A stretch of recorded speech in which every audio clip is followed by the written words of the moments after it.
இந்த சம்ல என்ன சொல்றாங்கன்னு பாருங்களேன். 210 மற்றும் 55 ஆகியவற்றின் மீப்பெரு பொது வகுத்தியை 55x மைனஸ் 325 என்ற வடிவில் எழுதினால் எக்ஸின் மதிப்பு என்ன அப்படின்னு கேக்குறாங்க. இது வேற ஒண்ணும் இல்ல. இப்ப ரெண்டுக்கும் ஹசிஎஃப் பாருங்க. ஹசிஎஃப் ஆஃப் 210, 55 இந்த ரெண்டுக்கும் ஒரு ஆன்சர் வருமா? ஹசிஎஃப் கண்டுபிடிச்சா ஒரு ஆன்சர் வரும். அந்த ஆன்சரை எப்படி எழுதிக்கலாம் அப்படின்னா 55x மைனஸ் 325 அப்படி எழுதுனா எக்ஸோட மதிப்பு என்ன அப்படின்னு சொல்லி கேட்கறாங்க. ரெண்டுக்கும் ஹசிஎஃப் பார்க்கணும், ஒரு ஆன்சர் வரும். அந்த ஆன்சரை இந்த ஃபார்முலா நம்ம எழுதிக்கலாம். எழுதிட்டா எக்ஸோட மதிப்பு என்ன? இப்போ ஃபர்ஸ்ட் இதுக்கு ஹசிஎஃப் பாருங்களேன்.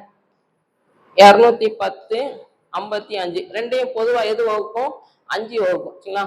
அப்போ 4 5 20 மிச்சம் ஒரு 1 2 11 5 55. இதுக்கப்புறம் இது ரெண்டையும் பொதுவா எதுவுமே வகுக்காது. அப்ப என்னோட ஹசிஎஃப் வந்து என்ன அப்படின்னா 5. இந்த 5 தான் இந்த ஃபார்மட்ல எழுதிக்கலாம்.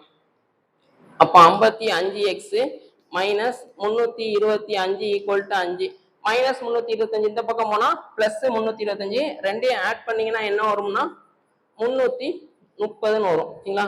இப்ப இது ரெண்டையும் அடி விடுங்க. ஒரு 55 55 இங்க 6 வரும். அப்ப x ஈக்குவல் டு என்ன வரும்னா 6 வரும். பி ஆப்ஷன் வந்து நமக்கு கரெக்டா இருக்கும். இது வந்து 10th ஸ்டாண்டர்ட் புக்ல உள்ள ஒரு சம். இந்த மாடல்ல நம்ம கொஸ்டின்ஸ் கொஞ்சம் கேட்டிருக்காங்க.